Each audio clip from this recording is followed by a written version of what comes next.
अल्पसा परिहार द्यायचा तो असा संत साधू मुनीच्या पवित्र पदस्पर्शाने पावन झालेली भूमी मेंढका या गावामध्ये श्री संत वैकुंठवासी नारायण महाराज यांच्या पुण्यतिथी निमित्त हा चालत असलेला अखंड भव्य दिव्य स्वरूपाचा अखंड हरिनाम सप्ताह श्री संत पंढरीनाथ महाराज पंढरपूरकर यांच्या मार्गदर्शनाखाली त्यांच्या आशीर्वादाने व तसेच गुरुवर्य श्री संत गंभीरवर महाराज श्री संत गुरुवर्य यदुगंजी महाराज यांच्या कृपा आशीर्वादाने व तसेच समस्त गावकऱ्यांच्या अथक परिश्रमाने चालत असलेला अखंड हरिनाम सप्ताह आणि अखंड हरिनाम सप्ताहातील आजचा हा दुसरा दिवस दुसऱ्या दिवसाचं कीर्तन रूपी पुष्प भगवंताच्या चरणी अर्पण करण्याचं भाग्य या ठिकाणी मला प्राप्त झालेले आहे।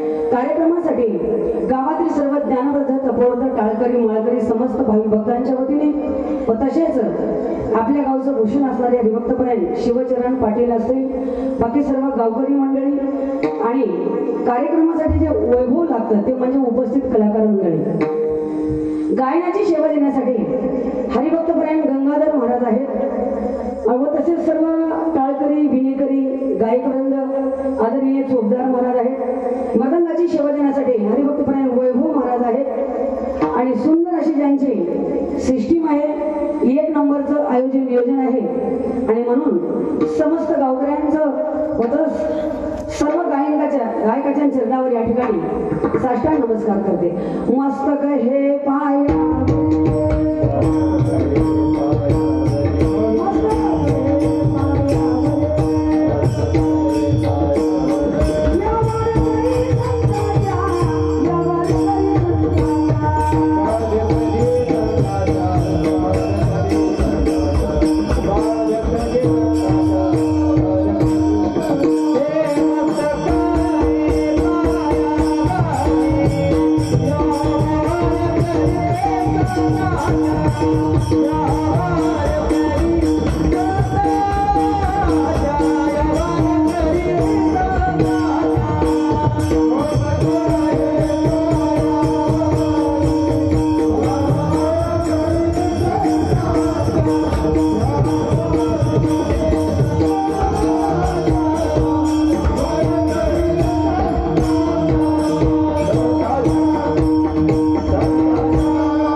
नमस्कार करते आणि आपल्या या मेंढका गावामध्ये गेल्या वर्षी सुद्धा माझी सेवा झालेली आहे। परत एकदा सेवा करण्याची संधी सर्व गावकऱ्यांची सर्व सप्ताह कमिटीने या ठिकाणी प्राप्त करून दिलेली आहे। तुमच्या गावात येण्याचा योग हा महायोग म्हणावा माझ्यासाठी बरं का, कारण का मी गेल्या वर्षी सुद्धा सांगितलं मेंढक्याला यायचं म्हटलं की वेगळा आनंद प्राप्त होते, कारण का हे मेंढका माझं माहेर आहे बरं का। तुम्हाला सर्वांना माहित आहे आमचे आदरणीय रावण काका आतुरतेने वाट पाहतात। आम्हाला असा निश्चय होता आज लवकर यावं, 6 ते 6:30 पर्यंत येण्याचा आम्ही निश्चय केला होता, पण खूप मोठं वादळ सुटलं होतं तिकडं, त्यामुळे थोडं थांबावं लागलं, लेट झाला। तरी पण या ठिकाणी वेळेवर आलो, कार्यक्रमाला वेळेवर या ठिकाणी उपस्थिती लाभली। सुंदर असं नियोजन आहे म्हणून सर्व गावकऱ्यांसाठी सर्व सप्ताह कमिटीसाठी तर जोरदार टाळ्या वाजवा, कारण का अतिशय सुंदर नियोजन, 1 नंबरचे गायक, 1 नंबरचे मृदंगाचार्य, 1 नंबरचा मंडप, 1 नंबरची साऊंड सिस्टीम, सर्व नियोजन 1 नंबर। कीर्तनकार कोण म्हणले 2 नंबर, सगळं काही 1 नंबर असं नियोजन आहे म्हणून सर्व तरुण बांधवासाठी आणखी एकदा जोरदार टाळ्या वाजवा, कारण का ज्या सप्त्यामध्ये ज्या गावच्या सप्त्यामध्ये तरुण मुले येऊन सप्त्यामध्ये बसतात ते आपल्या गावचं मोठं वैभव आहे। सगळ्यात महत्त्वाचं म्हणजे तरुण बांधव कीर्तनाला येतात, हे आपल्या भावी पिढीसाठी आपल्या सर्वांसाठी आवश्यक आहे म्हणून सर्वजण अतिशय तन मानण्याने आपण भक्ती करतो आणि म्हणूनच आजच्या या सेवेसाठी घेतलेला अभंग जगद्गुरु तुकोबारायांचा आहे। जगद्गुरु तुकोबाराय सांगतात की बाबा रे देवाला आवडणारी भक्ती करा, तर देवाला कोणती भक्ती आवडते म्हणाल, शुद्ध अंतःकरणातून तर मन धनाने सर्वस्व बहार देवावर अर्पण करून केलेली भक्ती भगवान परमात्म्याला आवडते असे जगद्गुरु तुकोबाराय अभंगाच्या माध्यमातून सांगतात। विठ्ठल या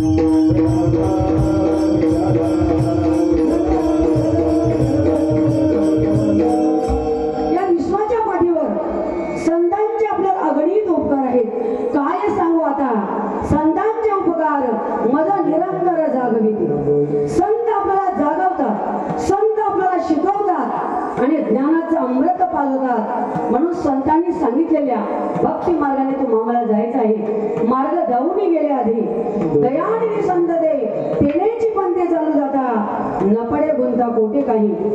श्री संत वैकुंठवासी नारायणजी महाराज यांनी हे युवदेशी रोप लाविलेल्याद्वारे त्यांचा वेलू गेला गगनावर. हा संतांचे उपकार आहेत. आज आपण त्या संतांच्या भक्ती मार्गाने जातो म्हणून आपलं जीवन सुखाचं आणि समाधानीच आहे. खरं सांगू का तुम्हाला, जीवनामध्ये सुख आणि समाधान जर प्राप्त करायचं असेल तर भगवंताच्या नामचिंतनाशिवाय ते प्राप्त होणार नाही.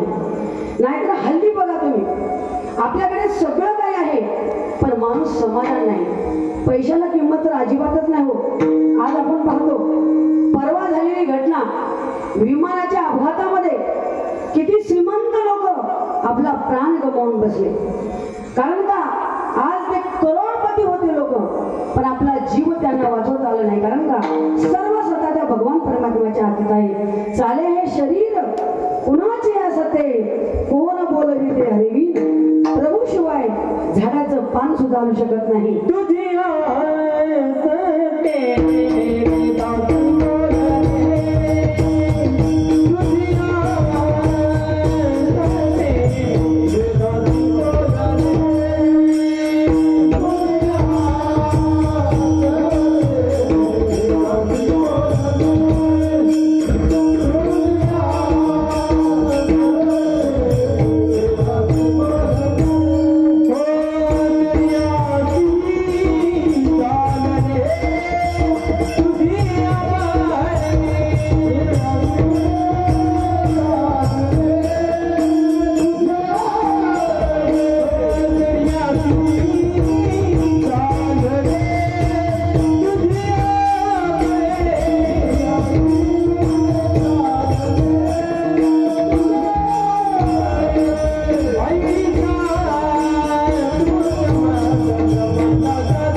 आपलं काही नाही, सर्व करून घेणारा तो देव आहे.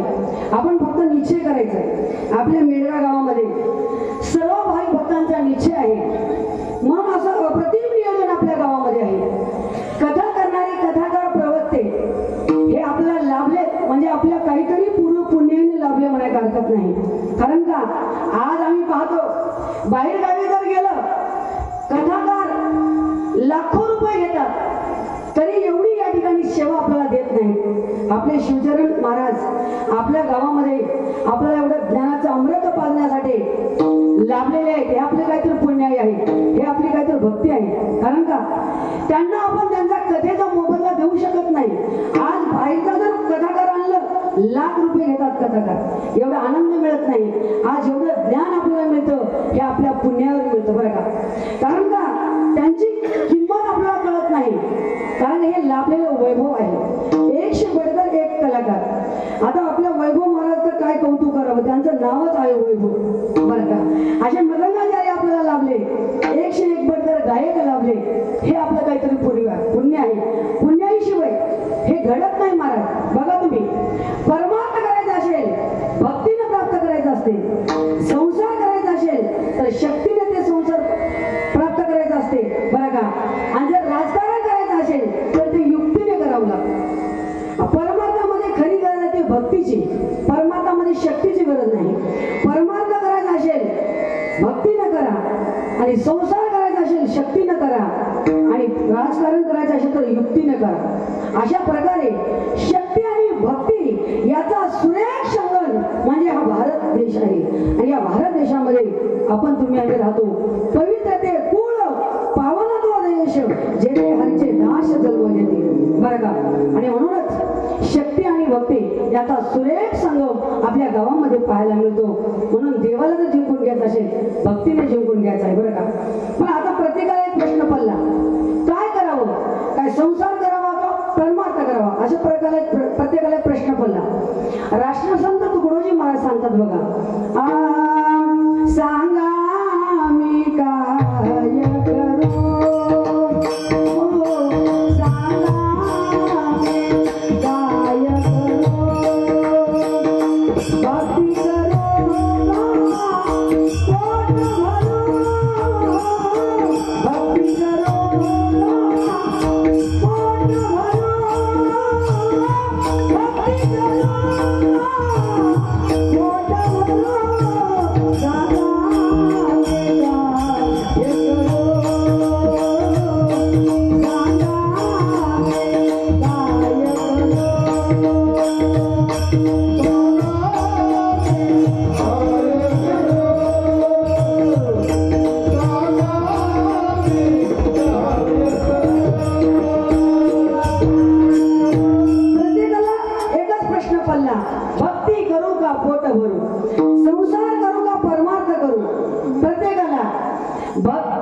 करू, संसार म्हणते ये इकडं, भक्ती म्हणते चाल पुढं, कोणाला सोडून काय करू, प्रत्येकाला प्रश्न पडलेले आहे. पण तुकडोजी महाराज सांगतात, वेड्या माणसा भक्ती करून जो पोट भरेल, भक्ती करून जो पोट भरेल, तुकड्या म्हणा त्याला मोक्ष मिळेल.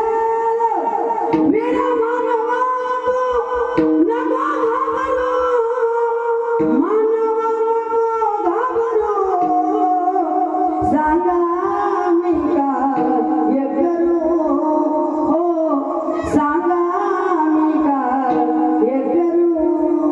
भक्ती करा, संसार करा, संसारी असावे.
वा वा, हा आवाज आहे सगळ्यांना समाधी लागली का असं वाटू लागले. अप्रतिम गायन आहे आपल्या महाराजांचं आणि खरोखरच आपल्या पुण्याईनंच आपल्या सत्तेला ते लाभलेले आहे म्हणायला काही हरकत नाही. परत एकदा जोरदार टाळ्या वाजवा महाराजांना. संसारी असावे असूनही नसावे, भजन करावे वेळोवेळा. संसार करा पण कसा करा, देवाच्या नामचिंतनाला मात्र विसरू नका. कारण का जगामध्ये देवाशिवाय काहीच नाही. आपण म्हणतो मी केलो, माझ्याकडे एवढा पैसा आहे, पण पैसा उपयोगाला येत नाही. संकटामध्ये भगवान परमात्माच करणार आहे, पण आपण म्हणतो अहो मी एवढं केलंय. काही काही घरामध्ये असे भांडणं असतात की मी एवढं केलंय, माझ्याकडे काहीच कमी नाही. पण अभिमान करू नका, सर्व करणार तो देव आहे. अहो तुम्हाला आम्ही तर माणूस आहोत, आपल्याला अभिमान येणारच. पण एकदा काय झालं, लक्ष्मी मातेला अभिमान आला. देवाची पत्नी लक्ष्मी मातेला अभिमान आला. लक्ष्मी माता म्हणू लागली देवा मी आहे म्हणून बरे, बरं का, मी म्हणून असं म्हणतात बरं का आजकालच्या लक्ष्मी म्हणतात आपल्या लक्ष्मणाला. काय म्हणतात, मालक मी आहे म्हणून बरे, मी आहे म्हणून तुमचा संसार झाला असं म्हणतात बरं का. असं म्हणायचं नाही महिला मंडळ. लई बोलायचे वाटे जाऊ नका, हे पार्टी लई डेंजर आहे बरं का. एकदा जर मालक बोलायला सुरुवात केली तर आपलं काही चालत नाही. पण काही काही बायका म्हणतात मालक मी आहे म्हणून तुमचा संसार नीट आहे, मी किती करते हो, मी तुमचं घर सांभाळते, तुमच्या आईवडिलांना सांभाळते, तुमच्या मुलांना सांभाळते, अशा भरपूर महिला म्हणतात. एक बाई म्हणली मालकाला मालक मी तुमच्या आईवडिलांना सांभाळू काय, तुमचं घर सांभाळू काय, तुमचे मुलं सांभाळू. तेव्हा मालक म्हणला हे जास्त बोल नको, तू तुझं तोंड सांभाळ, बाकी मी सगळं सांभाळतो म्हणा. म्हणून जास्त बोलायच्या वाटेला जाऊ देऊ तुला, हे पार्टी लई डेंजर. पण लक्ष्मी माता म्हणू लागली देवा मी आहे म्हणून तुमचं बरं आहे. अहो पैसा मिळावा, संपत्ती मिळावी म्हणून तुमचे भक्त तुमची भक्ती करतात. देव म्हणाले लक्ष्मी माझ्या भक्तांना असा आरोप घेऊ नको, माझ्या भक्ताने कधीच मला आतापर्यंत काही मागितलं नाही. काही मागणे आम्हा अनुचित वडिलाची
मी आहे म्हणून लोक तुमची भक्ती करतात. पैसा मिळावा, धन मिळावं, श्रीमंत व्हावी म्हणून तुमची भक्ती करतात. मी आहे म्हणून तुम्हाला किंमत आहे.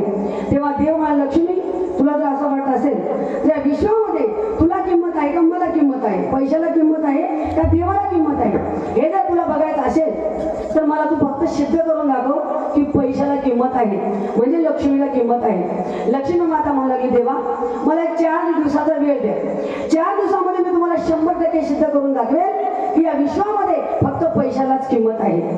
देव मला ठीक आहे लक्ष्मी, तुला वाटेल तेव्हा मला त्याची सिद्धता करून दाखव. मग लक्ष्मी माता आणि भगवान विष्णू असं सहज फिरण्यासाठी गेले. फिरता फिरता एका गावामध्ये एक मोठं गाव होतं. त्या गावामध्ये अंत्ययात्रा निघालेली होती. गावचा चांगला माणूस गेलेला होता. अख्खं गाव रडत होतं. सगळे गाव हळहळ कळकळ करत त्या अंत्ययात्रेमध्ये सगळे जण जात होते. लक्ष्मीला वाटलं अख्खं गाव रडतंय, एवढा मोठा माणूस गेला, आपण जर या ठिकाणी परीक्षा घेतली तर. लक्ष्मीच्या मनात आलं. लक्ष्मी मातानं असा चमत्कार दाखवला. त्या अंत्ययात्रेवर अचानक पैशाचा पाऊस पडू लागला. पैशाचा पाऊस आपण कधी बघितलं नाही, पण लक्ष्मी मातेच्या मनात आलं अशा 100च्या नोटा या ठिकाणी पैशाचा पाऊस पडू लागला. आता जे काही अंत्ययात्रेसाठी लोक आले होते, पैशाचा पाऊस चालू झाल्याबरोबर त्या प्रेताला सोडली पुढं सगळे लोक पैसा वेचू लागले. पैशाला बघलं की सगळेच लोक लोकांचं डोकं फिरतं बरं का. आता इथं एखादा अचानक पैशाचा पाऊस चालू झाला, तुम्ही कीर्तन ऐकायला बसाल का? आता तुम्ही ऐकाल का नाही मी सांगू शकणार नाही, पण मी कीर्तन करेल का नाही याची सुद्धा गॅरंटी नाही. पैशाला बोललं की सगळ्यांचं डोकं फिरतं. मग लक्ष्मी मातेनं अचानक पैशाचा पाऊस चालू केला. सगळे लोक अंत्ययात्रेसाठी आलेले पैसे वेचू लागले. त्या प्रेताचं दुःख विसरले. मग अजून काही बाकीचे लोक होते ते पैसे घेतले नाहीत. लक्ष्मी मातेने अजून जादू दाखवली. पहिलं सुरू 100च्या नोटाचा पाऊस होता, आता 200च्या नोटाचा पाऊस चालू झाला. 200च्या नोटाचा पाऊस चालू झाल्याबरोबर ते गाडग मडकं घेतलेले लोक खांदेकरी ते सगळे पैसे वेचू लागले बरं का. शेवटी उरले ते 4 खांदेकरी बरं का. मग आता म्हणले लक्ष्मी माता बाकीचे सगळे घेतले पण हे काही घेत नाही. लक्ष्मीने काय केलं, 500च्या नोटाचा पाऊस चालू केला. 500च्या नोटाचा पाऊस चालू झाल्याबरोबर खांदेकरानं त्या प्रेताला खाली ठेवलं, पैसे वेचू लागले. लक्ष्मी माता म्हणाली, बघा देवा, आता एवढं गाव रडत होतं त्या प्रेताच्या दुःखामध्ये, पैशाला बघल्यावर दुःख विसरले. याचा अर्थ या विश्वामध्ये मलाच किंमत आहे. सिद्ध झालं देवा. देव म्हणतात, लक्ष्मी तू अजून पास झाली नाहीस. अजून काही लोक आहेत म्हणजे या अंत्ययात्रेमध्ये त्यांनी पैशाला हात सुद्धा लावलं नाही. लक्ष्मी माता म्हणतात, कोण आहे देवा? कोणीच नाही. सगळे लोक पैसे वेचतात. मी आताच पहिलं काही वेचत नव्हते, पण 500च्या नोटाला बघल्यावर वेचायला चालू केले. देव म्हणाले, लक्ष्मी चांगला बघ, अजून एक माणूस आहे, त्याच्या अंगावर पैशाचा ढीग पडला तरी तो पैसे घेत नाही. लक्ष्मी माता म्हणाली, कोण आहे देवा? अगं तो काय क्रीडेवर झोपलेला, तो काही पैसे घेत नाही. तेव्हा लक्ष्मी माता म्हणाली, देवा तुम्हाला काही कळतं का नाही? तो कसा काय पैसे घेणार? तो तर मेलेला आहे, त्याच्यात रामच नाही. देव म्हणे, लक्ष्मी तुझ्या प्रश्नाचं उत्तर तुलाच कळालं. म्हणजे पैशाचा ढीग अंगावर पडला तरी सुद्धा पैशाला हात लावत नाही. कारण का? त्याच्या आत्म्यात, त्याच्या शरीरामध्ये रामच नाही.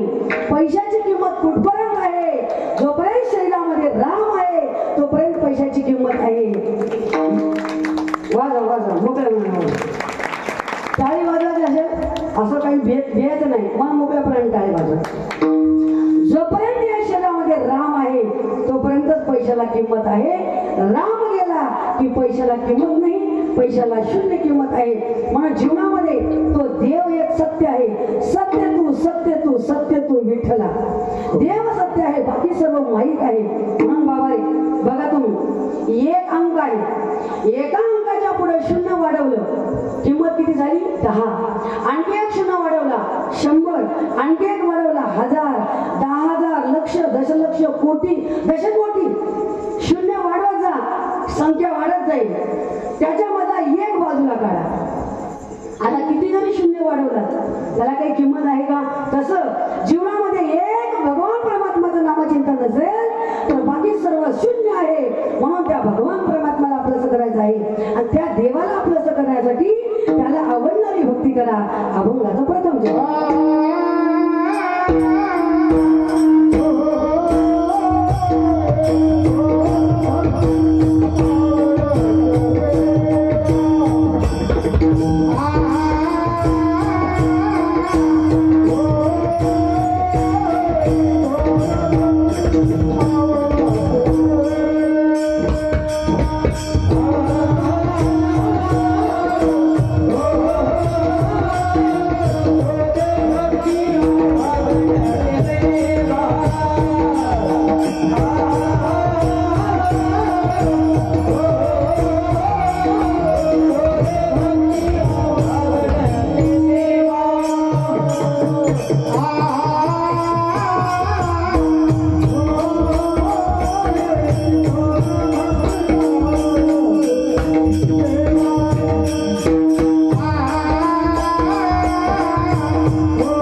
करायची? देवाला आवडणारी भक्ती करा. आपण आपला विचार करतो, आपल्याला काय आवडतं हेच आपण विचार करतो, पण देवाला काय आवडते?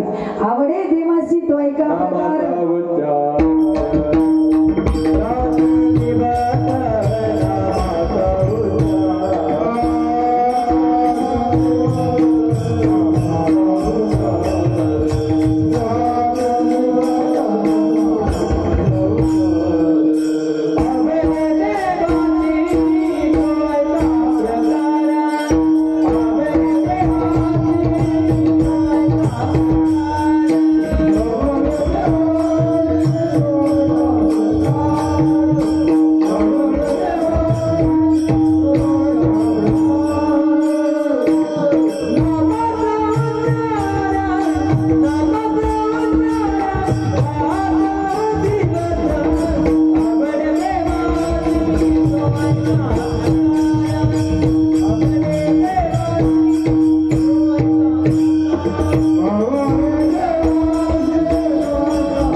सुद्धा गरज पडू देत नाही.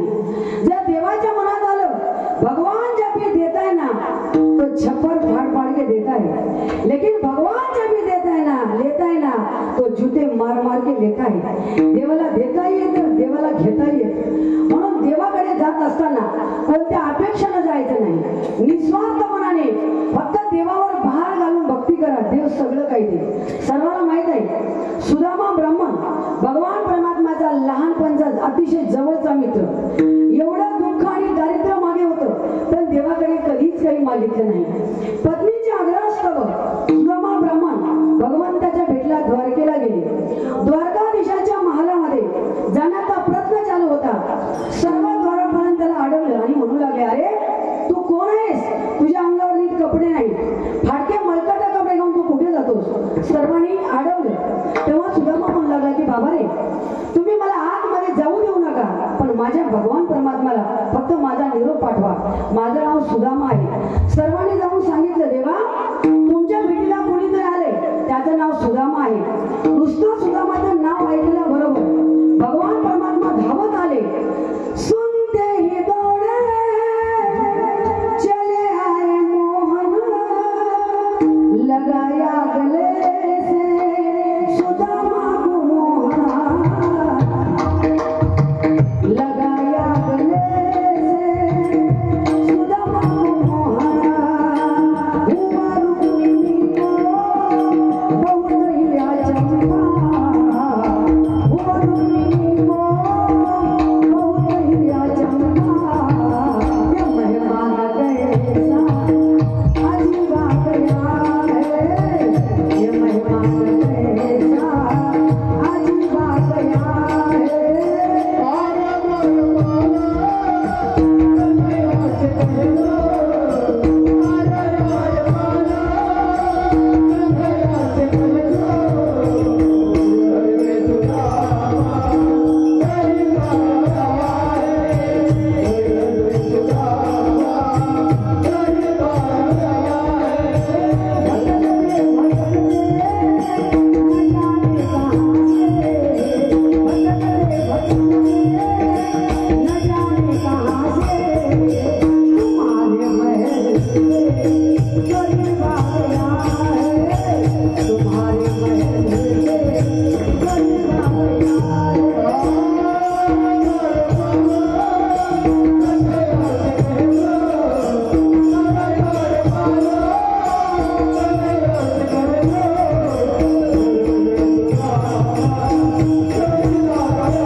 सुदामाला कडकडून मिठी मारली.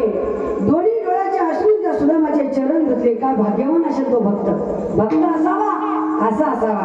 बरं का एवढ्यावर थांबले नाही देव.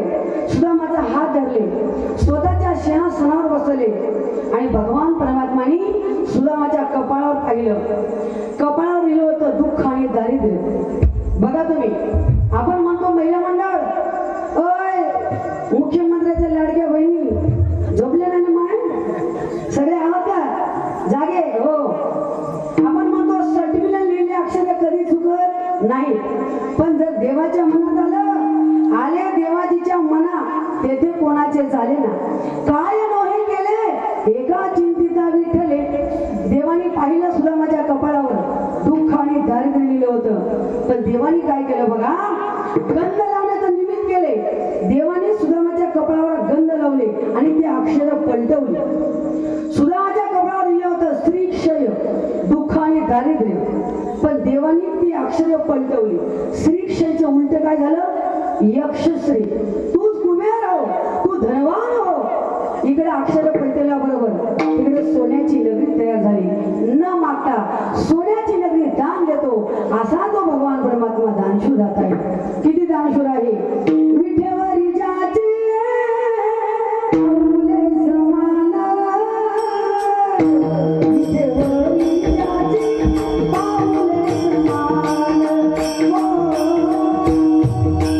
विठेवरी जाचे पाऊले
समान, विठेवरी जाचे पाऊले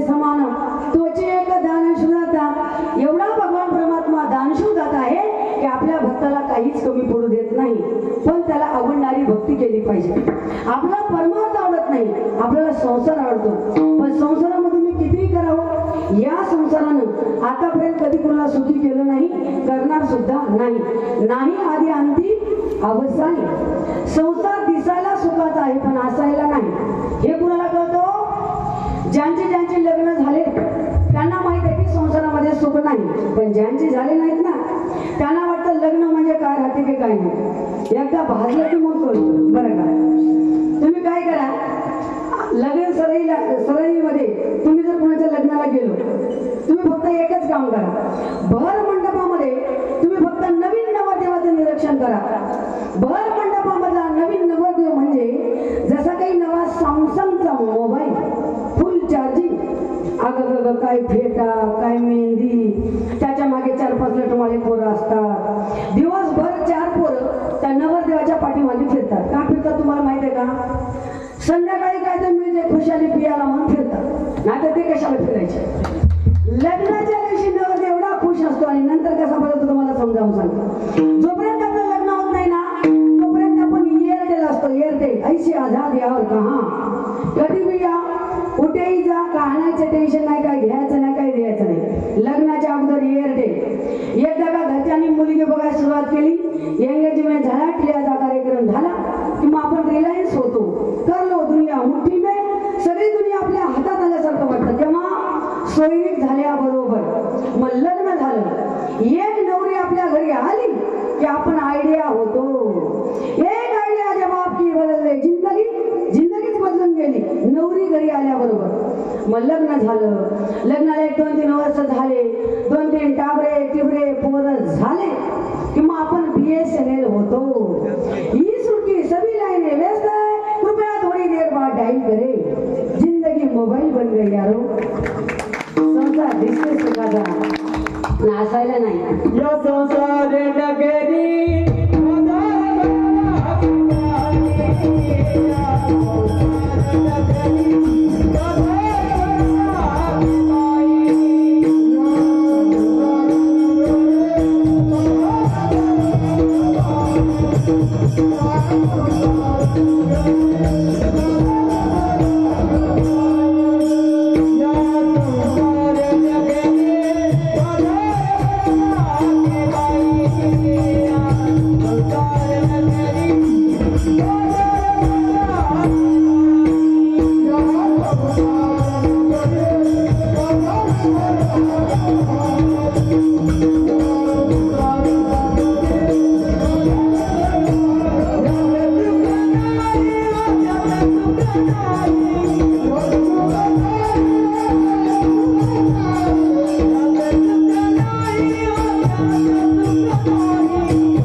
तुम्ही लवकरच संसार चालू केला दोघांचंही सांगायचं होतं मला आता हे झालं नवऱ्याच्या पार्टीचं आता नवरीच्या पार्टीचं बघूया महिला मंडळ आपण काय करतो माय लग्नाच्या अगोदर नवरा मुलगा बघायला आला त्या बिचाराचं तोंड बघलं हा चालेल मला आलो ना इकडे आपण आई वडिलांना सोडायला नांदायला जिकडे आपण नांदायला गेलो महिला मंडळ तिकडे सासू सासरे दीर बाई आपल्या ओळखीचे असतात का माय कुणी ओळखीचे नसतात बरं का आणि सासू सासऱ्याचा कार्यक्रम म्हणजे काय साधा राहतो का सासू सासऱ्याचा कार्यक्रम म्हणजे लई डेंजर जसा काही तुमच्या गावचा रस्ता लई डेंजर हो इकडच्या मार्ग अरे बापरे आम्हाला 1.5 तास लागला बरं का या रोड इथपर्यंत यायला लई डेंजर सासूबाई म्हणजे येड्या बाबळीचा काटा पायात घुसलं तर ऑपरेशन केल्याशिवाय निघायचं नावच घेत नाही इथल्या सासा नाही बरं का मावल्यावर मेंढक्याच्या सासा लई गुणाच्या मी दुसरीकडे सांगायला लागले नाही तर तुम्ही सगळ्या सासा माझ्यावर मोर्चा करशाल बाई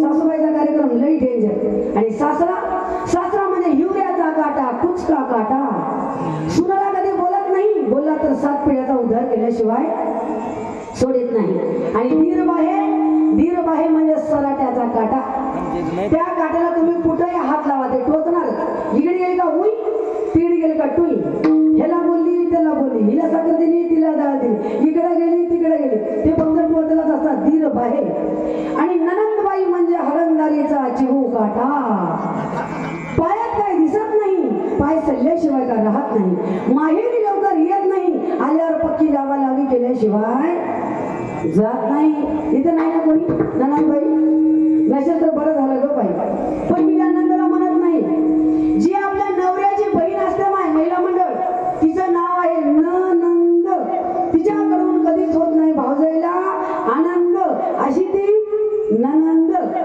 पण मी या नंदला म्हणत नाही जी ननंद आहे परमार्थामध्ये आड येणारी ती वासना नावाची ननंद काम नावाचा धीर क्रोध नावाचा सासरा आणि माया नावाची सासू गावामध्ये सप्ताह चालू असताना सुद्धा ती माया नावाची सासू आपला कीर्तनाला जाऊ देत नाही महिला मंडळ अगं दिवसभर बदबद करून पेरणी करून खत पेरून कशाला जातोस कीर्तनाला झोप घरी ती माया नावाची सासू ही माया नावाची सासू कशी आहे बघा माया सासू मोठी धांगडी तिला लय प्रपंचाची गोडी येता जाता मारिती थापडे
म्हणतात. मग सांगा बाई, तुमचा मालक तरी तुमच्यासारखा असेल ना? एक सांगू का महिला मंडळ, घरचे सगळे लोक किती त्रास देऊ द्या, आपला मालक जर आपल्यासारखा असला तर आपला संसार होते माय. जर मालक बी तसाच असेल तर तिथं संसार होणार नाही. मग सांगा बाई, तुमचा पतिराज कसा आहे, पतिदेव कसे आहेत? तेव्हा सांगतात, मोठ्या हौसेने पती मी केला, परी तो बोलतो नाही मजला, जाऊन राहतो त्याच्या घराला, उगीच मौन केला, बाई बाई जाते ग माहेराला, बाई बाई जाते ग माहेराला. बाई, नवरा सुद्धा तसाच आहे, म्हणून मी माझ्या माहेरी जाणार आहे. पण माय, आपलं माहेर कोणतं आहे माय? महिला मंडळ, ज्या गावात आपला जन्म झाला हे शरीराचं माहेर. शरीर संपलं, माहेर संपलं, पण जीवाचं माहेर आहे, विश्रांतीचं स्थान म्हणजे ते माहेर कोणतं? पंढरी माझे माहेर साजने,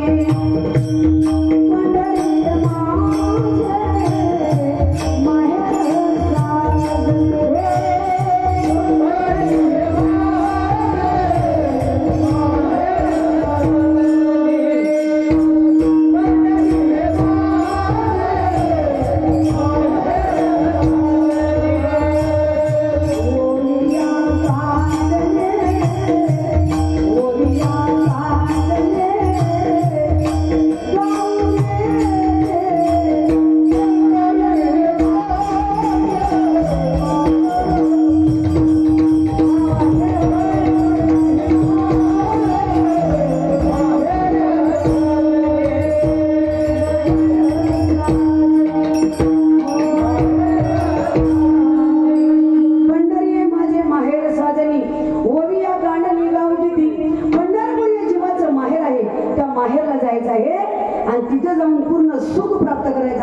संसारात सुख नाही, संसारात सुख नाही. म्हणूनच एका ठिकाणी असं सांगितलं, अरे संसार संसार जसा तवा चुलीवर, आधी हाताले चटके तेव्हा मिळते भाकर.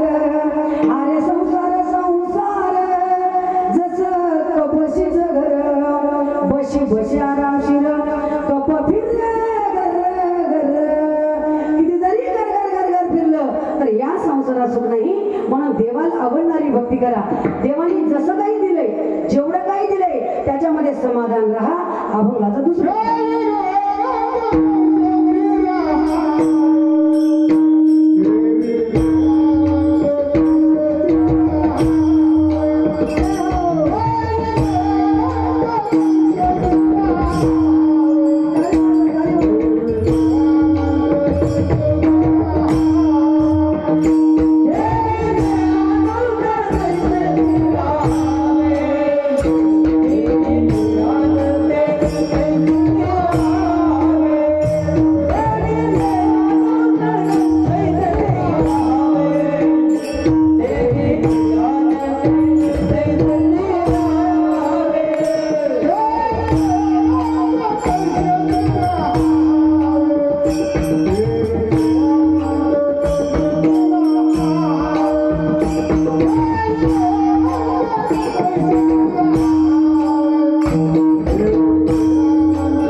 राहावे, चित्ती असू द्यावे समाधान.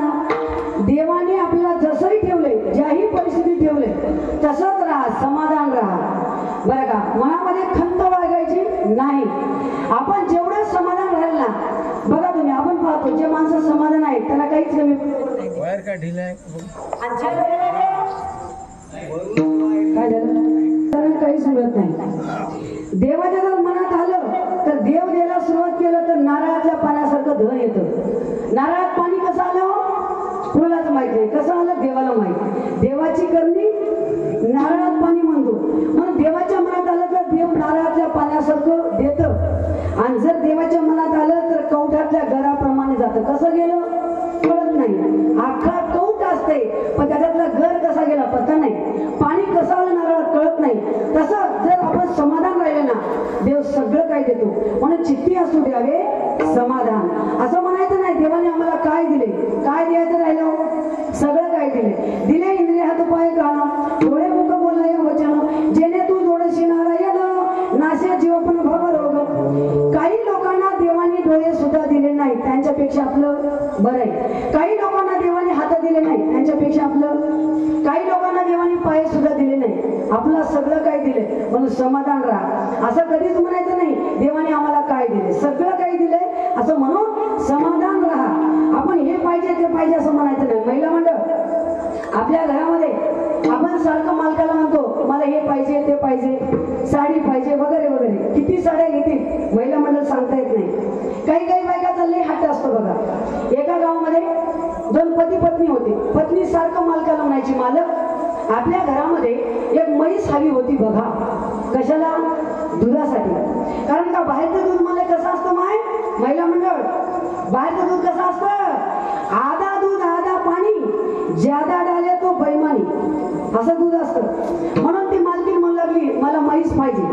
मालक म्हणले अगं तू दररोज मला म्हैस पाहिजे म्हैस पाहिजे म्हणजे तर माझ्याकडे पैसे नाही. जेवायला बसलं की सारखं तिकीट लावायचे. एका दिवशी मालकाला राग आला. मालक म्हणे हे बघ तुझं रोजचं हे झाले म्हणले म्हैस पाहिजे म्हैस पाहिजे. जेवायला बसलं की एकच चाललंय, आज म्हैस आणतो म्हणला. म्हैस आणल्याशिवाय तुझं तोंडच बघणं झालं. पण निश्चय केला, खिशामध्ये तर रुपये नव्हता, आता काय करावं. तो विचार केला गावामध्ये जावं, कुणाकडून उसने पैसे व्याजानं पैसे घ्यावे. गाव पूर्ण फिरला, कुणीच पैसे दिले नाही. शेवटी बाजारात गेला. शेजारच्या आसपासचे खेड्यापाड्याचे लोक आले, उधारी काहीतरी करून म्हैस घेऊन यावं. म्हैस आणल्याशिवाय घरलाच यायचं नाही असा निश्चय मालकाने केला.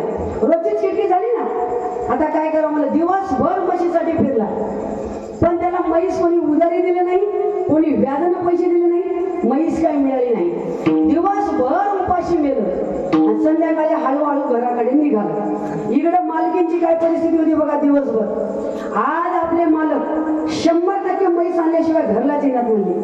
मग आपण मी इकडे तयारीतच राहू म्हणली मालकीन. काय केली बघा, गावामध्ये कुंभाराचं घर होतं. कुंभाराच्या घरी गेली, छोटे छोटे मडके गाडगे घेऊन आले. दह्याला, दुधाला, तुपाला, लोणी ठेवायला सगळं घेऊन आली. त्या मडक्या गाड्याला स्वच्छ धुतली आणि अंगणात वळायला ठेवली. आता मालक आल्यावर धारच काढायची काम राहून होती बरं का. तयारीतच होती मालकी इकडे. मग आता येतील तवा येतील, आता येतील तवा येतील, मालकाची वाट पाहते. मालक आले. महिला म्हणलं तुम्हाला एक सांगू का, या मालकाच्या पार्टीकडून जरा सावध राहा. हे फार डेंजर पार्टी आहे. यांचा जर राग आला, कुठला राग कुठं काढतील ते काही सांगता येत नाही.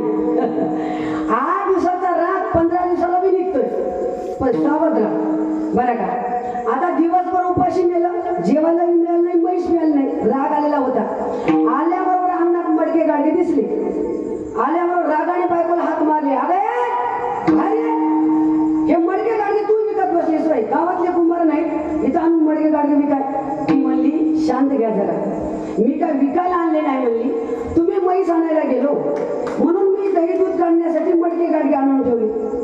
तो मला एवढं नाही कशाला आणलीस, मग एक तिथं 2 बस झाले, एवढं नाही आणायची काय करायचं, उभं खर्च करायचं.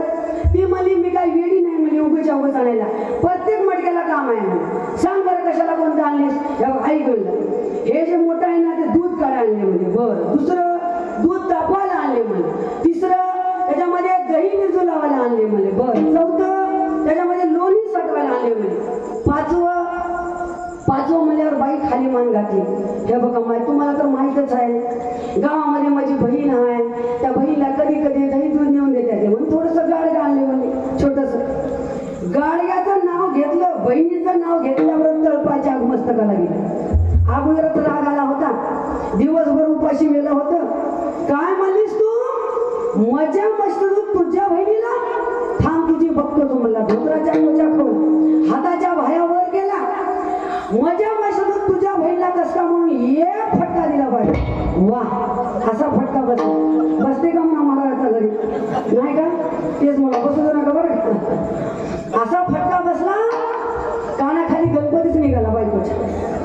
बाई रडू लागली, मला मारू नका, मला मारू नका. पण हा काही मार बंद करणार, मार बी बंद नाही आणि तोड बी बंद नाही. तोंडानं म्हणू लागला, मजा मसदूत तुझ्या बहिणीला कस का, मजा मसदूत तुझ्या बहिणीला कस का. हान मारू लागला, बाई रडू लागली. रडण्याचा आवाज शेजारीला ऐकू गेला. शेजारी हुशार होती बरं का. शेजारी म्हणली लग्न झाल्यापासून यांच्या घरात कधी भांडणं झालं नाही, हा डायरेक्ट मारामारी झाली. म्हणले झालं काय बघावं तर बघावं. शेजारी आले बघते तर काय, बायको खाली बसली, नवरा मारू लागला आणि मारताना मुकाट्या मारत नव्हता. मजा मसदूत तुझ्या बहिणीला कसं आहे, मजा मसदूत तुझ्या बहिणीला कसं म्हणू लागला. याच्या तर घरात कुठं अन्न म्हैसच नाही, हा तर मारू लागला. याचं काहीतरी नाच काय म्हणलं, ह्याचा निवाडा निकालाच लावा म्हणली. शेजारी पळतच गेली, त्या नवऱ्याच्या एक कानाखाली दिली फटका फटका. वा, तिच्या बी खानाखाली गणपतीच निघाला नवऱ्याच्या.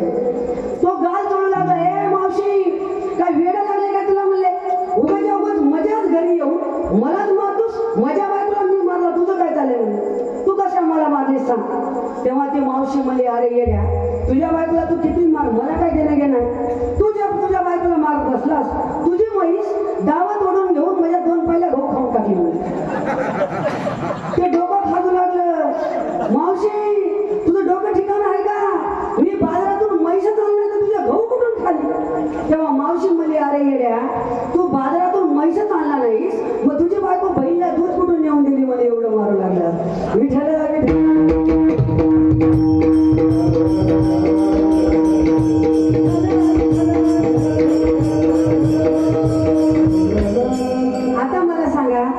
नवरा बी मार खाला आणि बायको बी मार खाली. बायको मार खाली नवऱ्याचा, नवरा मार खाला शेजारी बाईचा.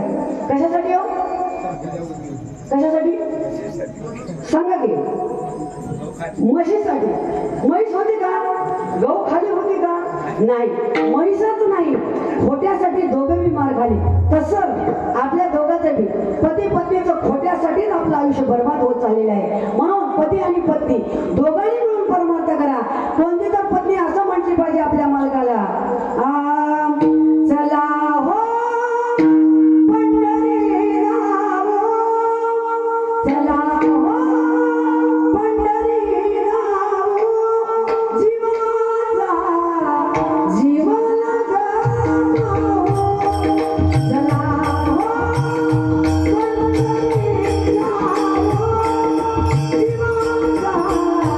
जीवाचा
आपण दोघं जोडीनं पंढरीला जाऊ आणि या जीवाचा जीवलग सख्या पांडुरंगाला पाहू. अशासाठी भांडणं केलं पाहिजे. महिला मंडळ भांडणं करायचं असेल तर मालकाला म्हणायचं, मालक यावर्षी सप्त्यामध्ये आपण पंगत घेतलीच पाहिजे. कोणी म्हटलं का आतापर्यंत? एखादी मालकीन जर म्हणली असेल त्याच्यासाठी जोरदार टाळ्या वाजवायच्या सर्वांनी. वा वा. जी पत्नी परमार्थासाठी आपल्या मालकाला साथ देते ना, त्याच्या एवढी श्रेष्ठ माऊली दुसरी कोणती नाही. कुणी कन्या पुत्र होती ते सात्विक, तयाचा हरिक वाटे देवा. असे जर धार्मिक संतती जन्माला आली असेल त्याचा हर्ष देवाला वाटतो. म्हणून देवाने जसं ठेवले तसं राहा. जर उद्वेग वाहत राहिला दुःख वाढत जाईल. आपण आता तिसरं चरण.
चांगलं झालं तर देवाने केलं म्हणायचं, वाईट झालं तर देवाची मर्जी म्हणायचं. देवाने आमचं वाईट केलं म्हणून दुःख बाळगायचं नाही. कारण का, जेव्हा जीवनामध्ये सुख घडतं ना ते आपल्या केलेल्या कर्माची फळे आहे. चांगल्या कर्माचं फळ आहे सुख, वाईट कर्माचं फळ आहे दुःख. जर चांगलं होतं ना आपलं कर्म चांगलं आहे म्हणून चांगलं घडत आहे म्हणायचं. जर वाईट झालं तर आपलं कर्म वाईट आहे समजून घ्यायचं. म्हणून मनामध्ये खंत बाळगू नका, कर्म करत राहा, चांगलं कर्म करा. जीवनामध्ये इथं जमल्या सगळ्या श्रोते मंडळींना माझी नम्रतेची विनंती आहे. जीवन जगत असताना असं जगा, असं जगा. जीवनामध्ये फक्त 3च गोष्टी लक्षात ठेवा गड्या, याच्यापेक्षा वेगळा परमार्थ नाही. प्रत्येकाने लक्षात ठेवा. इथे जमलेल्या सगळ्या श्रोते मंडळी, गायक, वादक, कीर्तनकार, प्रवचनकार सगळ्यांना माझी नम्रतेची विनंती आहे. प्रत्येकाने 3 गोष्टी लक्षात ठेवा.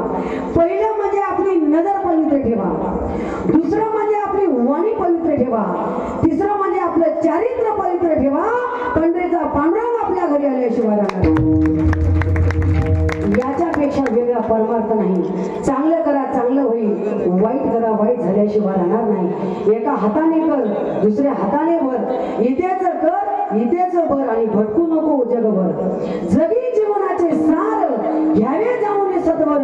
जैसे ज्यांचे कर्म तैसे फळ देतो रे ईश्वर.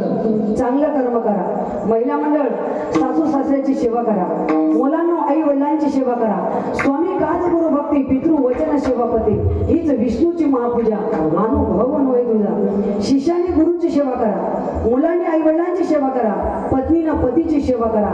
याच्यापेक्षा वेगळा परमार्थ नाही बरं का. मुलांना माझी नम्रतेची विनंती आहे, आई वडिलांसारखं दैवत नाही. जर आपल्या घरामध्ये आई वडील दुःखी असेल, कितीही पंढरपूरच्या वाऱ्या करून काही फायदा नाही. मातृदेव भव, पितृदेव भव. आईसारखं दैवत नाही, बापासारखं दैवत नाही. म्हणून आई वडिलांचं मन कधी दुखू नका. पण आजकालचे पोरं आई वडिलांना विसरले म्हणून त्यांच्या जीवनामध्ये सुख प्राप्त होणार नाही. ज्यांच्या घरामध्ये आई वडील आहेत ना त्याच्यासारखा भाग्यवान म्हणून दुसरा कोणता नाही. टाळी वाजवा. कारण का आई वडील आपल्या मुलासाठी काय करतात, कष्ट करोनी घाम गाळोनी केले बहु पगार. गाई थोर तुझे उपकार, गाई थोर तुझे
स्वतःच्या पायाला चप्पल घेत नाही बाप, पण आपल्या मुलांना VIP मध्ये शिक्षण देणारा, असा तो निस्वार्थ प्रेम करणारा आपला बाप आहे.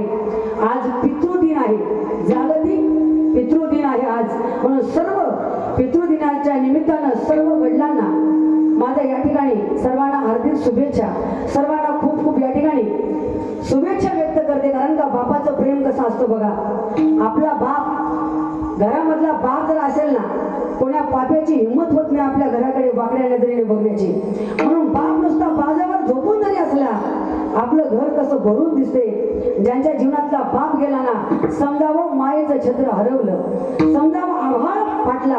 कारण का बापाचं प्रेम कसं असतं बरं का. आईचं प्रेम दिसतं, दिवसा रडते ती आई, रात्रीला रडतो तो बाप. बापाचं प्रेम कसं असतं बघा.